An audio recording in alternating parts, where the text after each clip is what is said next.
Wait a minute. Have you heard the strange tales of the Whistler?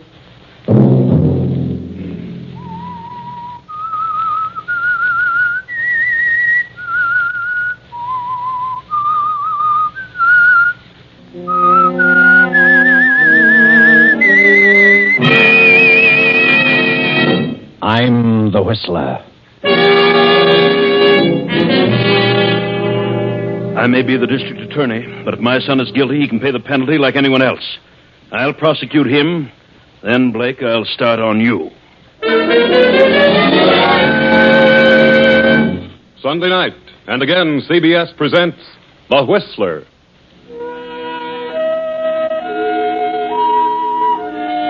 I, the Whistler, know many things, for I walk by night. I know many strange tales, many secrets hidden in the hearts of men and women who have stepped into the shadows. And so I tell you tonight the unusual story of the Weakling.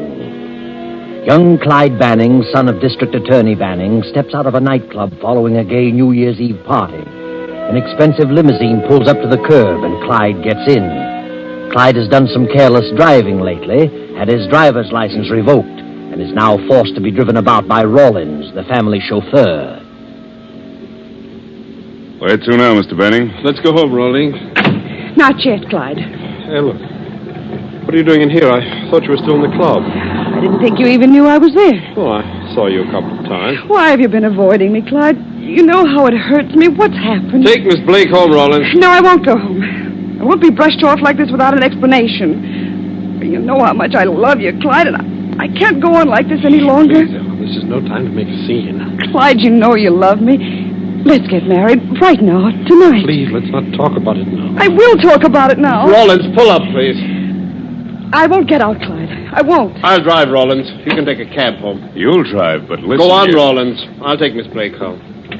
Don't take me home, Clyde. I've got to talk to you.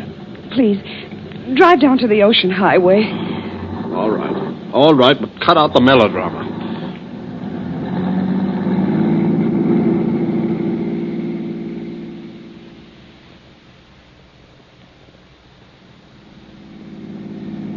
Why have you changed so, Clyde? Why can't we get married? You know as well as I. My father is district attorney, and he's out to crack that graft situation wide open. He knows who the big boss of the racket is, and he's going to get his scalp, send him to the pen. But what's that to do with us? You know that Jim Blake is the big boss. Your own father. But we have our own lives to live. If I married you, Dad would throw me out on my ear. What, of Dad, we could get along? How? Your father won't have a dime when this is over. Besides, Dad is up for re-election. How would it look? DA's son marries convict's daughter. I thought you really loved me. But I've always liked you, Ellen, but it just won't work. It isn't fair to Dad. Then you don't want to marry me? I've told you how I feel about it. What a ridiculous fool I've been. Now, don't start that hysterical stuff I've again. hoped against hope that you weren't trying to get rid of me, but now I know. You're a low, spineless jellyfish. You didn't love me. You couldn't. Stop shouting. I won't stop. I wish everyone could hear me. Could know what a despicable rotter you are. Shut up! Don't stop it, you little fool!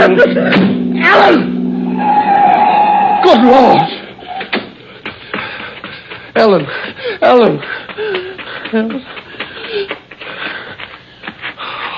Oh, Lord. Her face. Ellen, darling. I better get a doctor. Maybe she... No, shouldn't move her. Yes, that's it. Get help.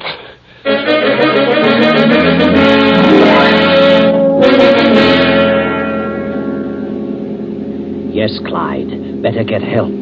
There, just ahead, the low lights of a service station. Hurry, Clyde. Maybe she's still alive. What's the trouble, Clyde? You're slowing down. Well, they might think I did it. Think I pushed her out. She's dead. She must be. No one knows. Better drive on.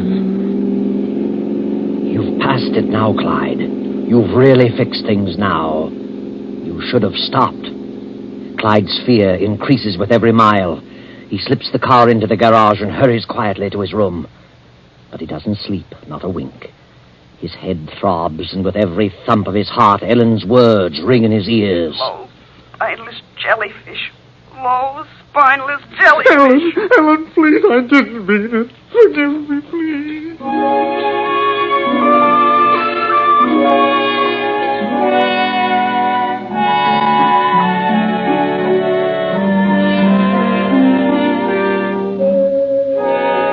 District Attorney Banning sits at breakfast with his attractive wife, Marcia. Marcia is Clyde's stepmother. The district attorney scans his morning paper as Clyde, pale and worn, slips into his place at the table. What do you think of that? What is it, Henry? Jim Blake's daughter was found dead on the Ocean Highway early this morning. Oh, they found? On the Ocean Highway? Oh, good morning, son. How have you been? Oh, I guess I overslept. Really? Looks as though you hadn't slept at all. Have a big evening? Too much champagne? No. Gee, that's terrible about Blake's daughter. What happened to her? I think she was thrown out of a car. Probably some enemy of Blake's. I dare say he has plenty. Thrown out? Does it say that? Yes. Well, I'd better go down to the office. Well, maybe she jumped out. Not likely. Venture to say she was pushed out, all right. Why don't you have some coffee, Clyde? Help that hangover. I haven't got a hangover. What in the name of heaven's wrong with you? You better take some aspirin, son. Go back to bed. Well, you're going to the office today? It's New Year's Day. Never go down there on a holiday. Going down for an hour or so. Will it upset your plans, by any chance? Haven't got any plans. And what's bothering you? Something's wrong with you, Clyde. Nothing's wrong with me, and nothing's bothering Just a me. moment. Who are you shouting What? at? I'm not shouting at. I think you'd better go on back to your room. Go to bed. You're a bit too unpleasant to suit me. I'm sorry. Sorry, Marcia. That's all right, darling. I'll feel all right after a while. I guess I did have too much champagne. Never seen Clyde like this. Well, you've only been around him a year, Marcia. He's a moody type, has spells, but he's a good boy. You'll learn all his little quirks in time. Well, I'll run along, darling. Be back in an hour or so.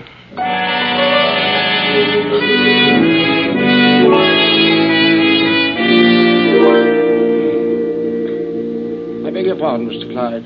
Yes? What is it, Thompson? Rollins, the chauffeur, would like to see you, sir. Oh, yes? All right, send him in. He'd see you, Rollins. What do you want, Roland? I'd like to have a little talk with you, Clyde. Yeah? What's on your mind? Where did you go last night after you dismissed me? What business is that of yours? Well, I just thought I'd ask you. Got in around 2:30, didn't you, Clyde? What of it? Thought maybe you knew what happened to Ellen Blake. I took her home. What happened after that, I don't know. She kind of put the pressure on you, didn't she? What do you mean? I heard every word you both said. She said she was determined to get married. So what? Well, it wouldn't be so good for you if I was to tell about last night. No? Oh, you made a big mistake when you let me out of that car. If you let me drive her home, why, you might not be in this jam. Who said I was in a jam? I say so. What if you do tell what you know? That doesn't prove anything. Oh, I got better proof than that. What? Ellen Blake's handbag. I found it in the car this morning. Here it is. What? Her initials on it, some personal effects inside. Oh, yeah? Now, I'm the only one who knows about all this. If I talk, you're certain to get a rope around your neck. I didn't kill her. She jumped out. Yeah? Can you prove that? No. If I tell about the argument and establish the time, you wouldn't have a chance. I didn't kill her, I tell you.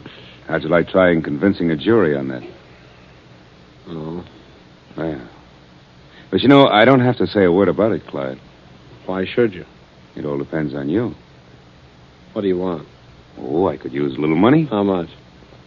$2,000 or $3,000. What? Where would I get that much? You get a nice allowance every month. You're a dirty rat, Rollins. I didn't like your looks when you came here 3 weeks ago. I thought you looked like a crook. I'll have you fired. I don't think you will. You can't afford to. Do I get the handbag? No, not until you pay off in full. Suppose I tell you to go to the devil. And you'll be in jail within an hour. I mean business. Okay. Okay, I'll pay as much as I can each month. I don't want to wait too long. I'll try to get it as soon as possible. I want that handbag. You'll get it, kid. When I get the $3,000.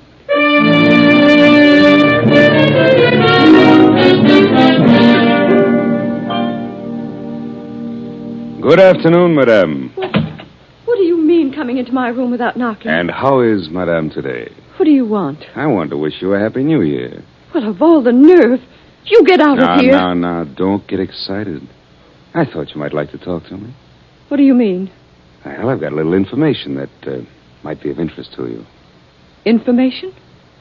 What are you talking about? I'm talking about Clyde. What about him?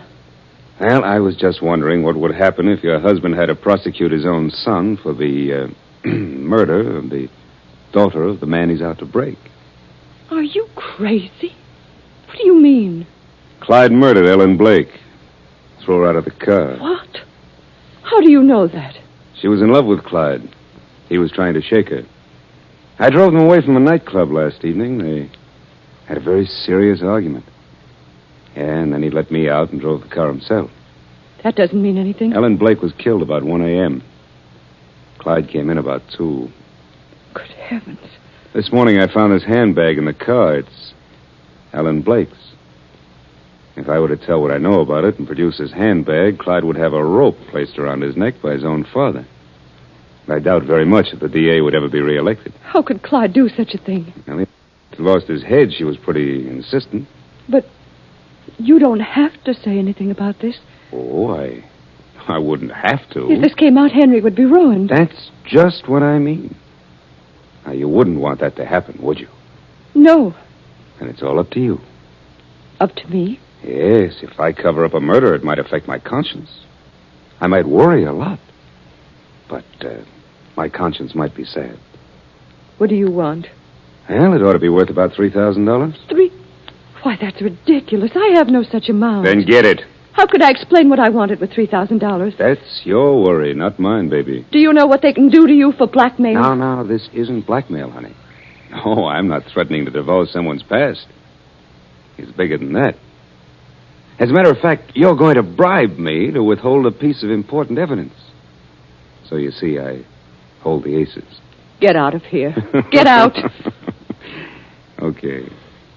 But I know somebody who has a lot of dough, and I'd just as soon turn the information over to Blake as anyone else.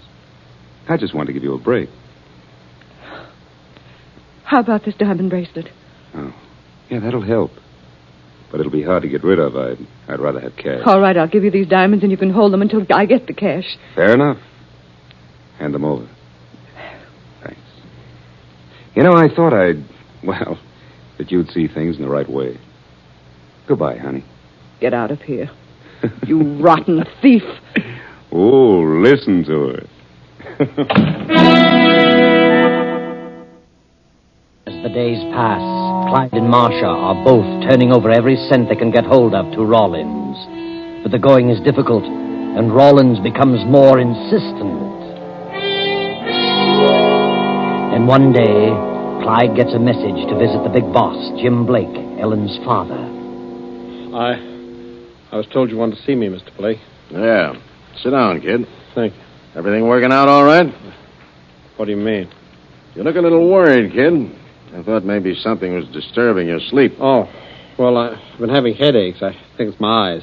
Been seeing things, have you? In the dark? No, I haven't been seeing things. I don't know what you're getting at, but nothing's bothering me. Just when was it that you started meeting my daughter, Ellen?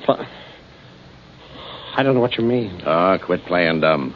I found out about it today. Who told you such a thing? Does your father know about you and Ellen? I'll bet not. Now, look here. If you think you can stop Father in this investigation by trying to frame something on me, you're crazy. You can't get away with it. I'll spill the whole thing. Oh, you will? Yes, I will. You're a crook. When my father gets through with you, you'll be behind the bars for the rest of your life. When I'm put behind bars, kids, you'll be dangling from the end of a rope. What are you trying to accuse me of? The murder of my daughter. I didn't kill her. Can you prove that? There's no proof that I did. I've got a witness, kid, and he's ready to talk when I say the word. Witness? That's ridiculous. Why should I want to kill Ellen? Because she was in love with you, and you wanted to shake her because you were afraid your father would kick if you married her.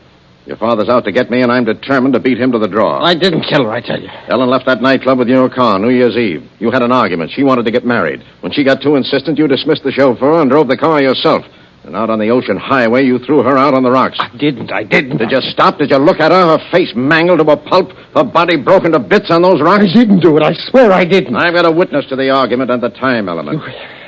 You can't scare me. I just talked to Rawlins, your chauffeur. He knows what time you got in, and he found Ellen's purse in the car. I don't believe it. Where's the purse? Rawlins has it. He'll produce it when you get to trial, and your own father will have to prosecute you. Oh, I'll enjoy that.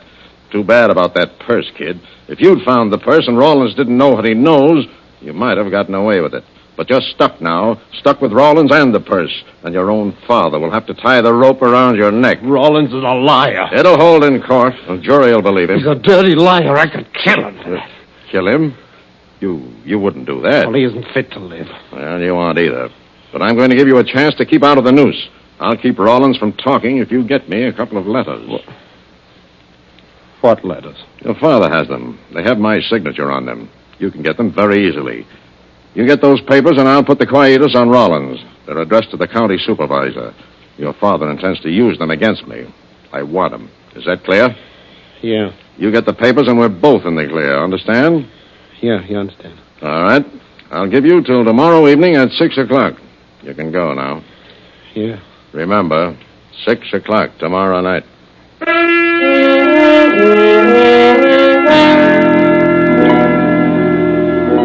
Saturday night passes. Then Sunday dawns with the most startling discovery. Rawlins, the chauffeur, has been found dead, shot to death in his apartment over the garage. No evidence is discovered, no weapon, no fingerprints, nothing. Now it is late afternoon. Oh, this is a fine mess. A murder in my own home. Everything will come out all right, Henry. You're certain to find the person who did it. Oh, yes, he may have had some enemies. After all, we know very little about him. He'd only been here a short while. Don't you understand? I'm the district attorney. Murder has been committed in my own home.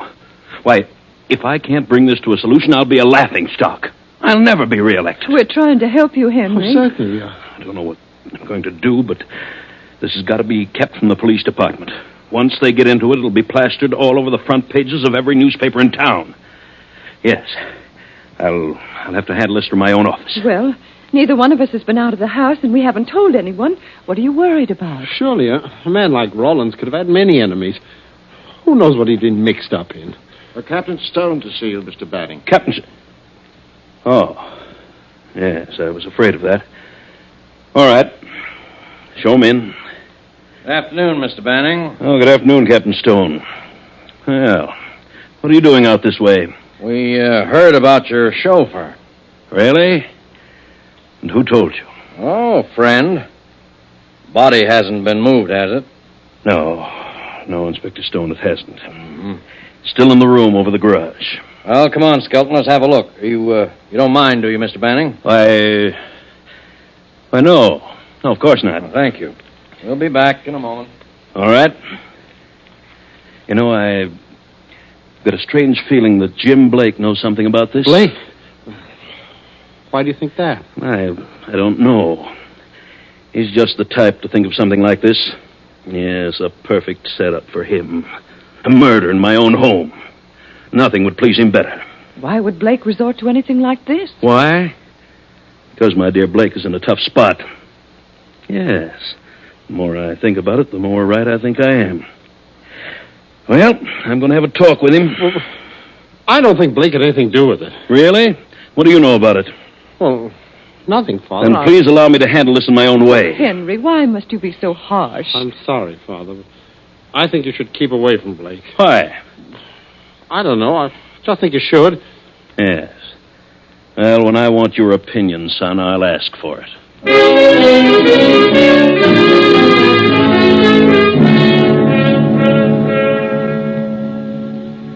Well, here you are, Mr. Banning. We found it. Found what? We found this revolver behind the garage. Well, No, don't touch it. We want to check for fingerprints. Oh, of course, I know better than to touch it. Fingerprints. Maybe there are none on it. We'll check it just the same. Well, the killer would be a fool to leave his prints on the gun. How do you know it is the gun? We'll find out. Ballistics will know. How will they know who the gun belongs to? Maybe it isn't the gun. We already know who killed him. All we need is proof. You know? Well, how do you know? Who did it? Your son did it. What? We were tipped off. My son? That's right. Are you crazy? Why should Clyde kill him? He hardly knew him. Look, Mr. Banning, you think I'd come to your house snooping around unless I had a very good reason? Where did you get your tip? Well, I'd rather not say. Who's his friend? Come on, you'd better tell me. I'll bring it out eventually. All I know is that we were tipped off about the murder and told who did it. Your son threatened to kill Rawlins. Who told you that? Jim Blake. He heard him say it. Where did you see Blake, Clyde? I don't know what they mean. Ask Jim Blake. Come on, Skelton. Let's check that gun with ballistics. A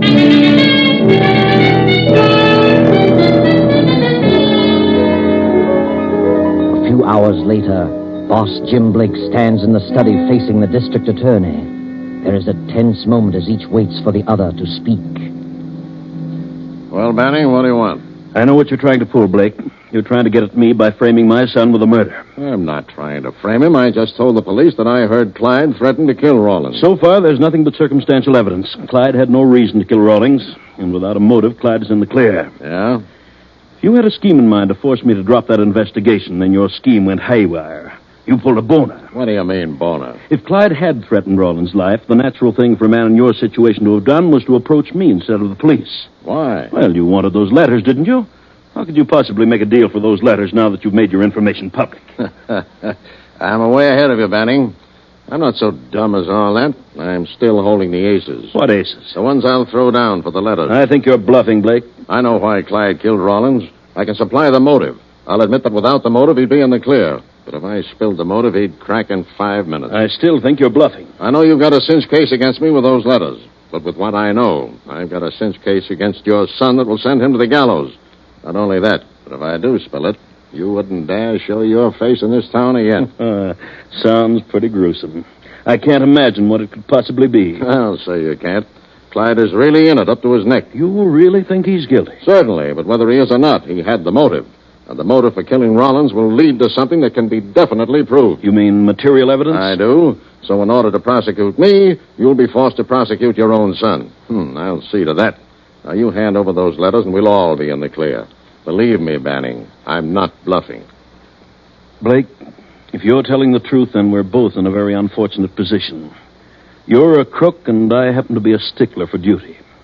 I can't be bribed. You mean you'd actually prosecute your own son? I do. And if he's guilty, he can take the consequences. I don't believe he is, but I know you are. I think you're crazy. And I still think you're bluffing. Try me. I'll call your bluff. All right, but you'll change your mind, Banning. If you don't, you're a bigger fool than I've ever come across. Let's have it. Get your son in here. All right. Marcia, bring Clyde in here. Yes, Henry. What a sap you are, Banning. Over a couple of punk letters. Duty. Lad of bourgeois. You want me, Father? Oh, you can come in too, Marcia. Yes, Henry. What are you doing here?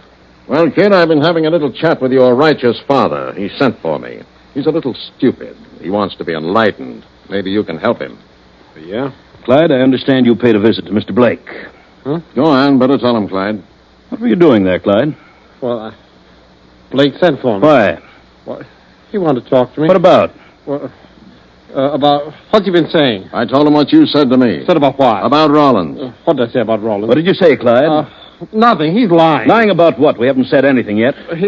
He tried to get me to steal something. Steal something? Now we're getting someplace. Wanted you to steal some letters out of my safe. Yes. He offered me a lot of money. Money? I didn't even mention money. I didn't have to. Yes, he did. What inducement would money be to you, Clyde? You always get everything you want. I offered you something better than money, kid. What was it, Clyde? He threatened me. Threatened to kill me. How do you like that? You're in a tough spot, kid. You better start talking. You threatened to kill Rollins. I did not. I heard you. Why did you make that threat? Well, I was just talking. I didn't mean it. I couldn't kill anybody. But you did say it. But I didn't mean it. What had you done? What did he know? Something prompted you to say it. Now, what was it? Nothing. I haven't done anything. You killed Rollins. You said you would. I didn't kill him. You killed him to shut his mouth. What did he know, Clyde? Blake's lying. He's just trying to scare me. I'll scare you. You killed Rollins to keep him from telling what he knew about you and my daughter, Ellen. What? Your daughter? She was in love with Clyde and wanted him to marry her. He tried to shake her, but when she got too insistent, he threw her out of his car, murdered her. I did not. I didn't. Rollins heard them arguing. Clyde dismissed him and drove the car himself. Rollins found Ellen's purse in the car next morning. Rollins told He's me. lying. I told him Rollins wouldn't talk if Clyde got me the letters, but he killed Rollins instead. Was Ellen Blake in your car the night she died? Yes. Did you dismiss the chauffeur? Yes, but I didn't kill her. She jumped out. She jumped out deliberately. Why didn't you tell this? I was going to, but then I got afraid they'd think I killed her. Rollins tried to blackmail Clyde, then double-crossed Clyde and came to me. Where's the purse? Clyde probably has it.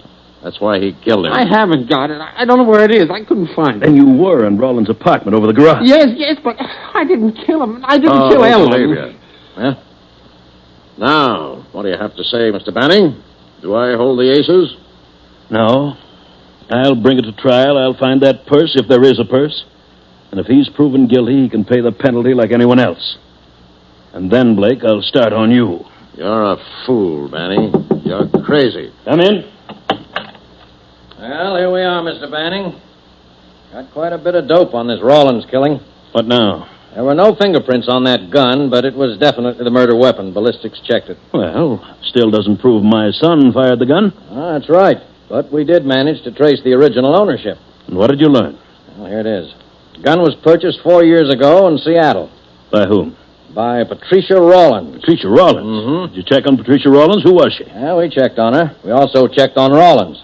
Patricia Rawlins was your chauffeur's wife. They both have a police record. Rawlins was a confidence man, 3 convictions. His wife Patricia was implicated as an accomplice. Anything else? Yes, Rawlins disappeared into Mexico 3 years ago. Finally turned up here. Rawlins must have had the gun in his possession. Or the wife had it. In which case, she could have killed him. Quite possible. You'd better try to locate the wife. Oh, here's a picture. We should be able to locate her without much trouble. What do you mean? Good Lord. Marcia, Yes, Henry. look at this photo. Do you know who this is? Yes, Henry. Sorry, Mrs. Banning. We'll check your fingerprints with these on police record just to make sure. You don't need to check them. They're mine. Marcia, don't. Why not, Clyde? It doesn't prove anything. Maybe somebody got into the apartment and killed him with his own gun. That's just what happened. He did have the gun, but I killed him. 3 years ago, he deserted me. Later, I heard he was dead. Then after I'd married Henry, he turned up here. I knew what he was going to do eventually. But I was in love with Henry. Then when he found the purse, he used it to blackmail me. And when he double-crossed both Clyde and me by going to Blake, we determined to get the purse. But he caught us ransacking his apartment. He pulled the gun and struck me. We all fought for it. Clyde wrestled with him, and I got the gun and shot him. Why did you tell Marcia? Why? Why not? It doesn't matter now. Tell me, did she shoot in self-defense, Clyde? Certainly, he'd have killed us both. Well, that will clear you with the Rawlins charge. But what about Ellen? He still killed Ellen. Captain Stone, there's a missing purse. Ellen Blake's purse. I want it. You can start looking in Rawlins' apartment. I'm going through with this, Blake, regardless of the consequences. Take a look at him, Captain. A man who'd sacrifice his own son, his own life, for a couple of measly little letters. What a sap. But District Attorney Banning, a determined man, goes through with his promise. The case against his son is in preparation. The day of the opening of the trial is set. Then the missing purse is found, and in it is a note to Clyde, written and signed by Ellen Blake. Go on, read it, Clyde. Dearest Clyde, I've tried every way to reach you. I know now that you've been avoiding me. I can't go on. I know you're false, but I love you. I can't help it. So I'm going to kill myself. I don't know how, but some way will present itself. Goodbye, Clyde. I hope you find the happiness I've been denied. I love you, Ellen. Well, there you are. Ellen Blake did jump from Clyde's car. And Clyde, even though he did seem a weakling, was able to fight when it came to a showdown. And Marcia, because of her great love for Banning, was willing to sacrifice everything for him. So Clyde is cleared, Marcia is acquitted, and Blake is sent to prison. And that is the end of a story which might have ended very tragically had it not been for the note in Ellen's purse. Very convenient, that note.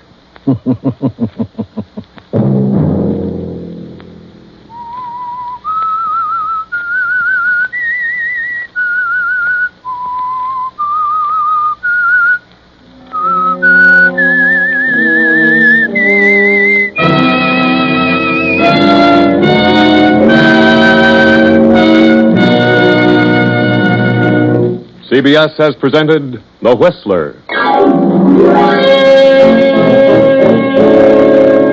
Original music for this production was composed and conducted by Wilbur Hatch. The Whistler is written and directed by J. Donald Wilson and originates from Columbia Square in Hollywood. Next week, 9:30. I, the Whistler, will return to tell you another unusual tale.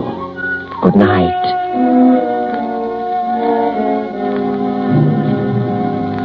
This is the Columbia Broadcasting System.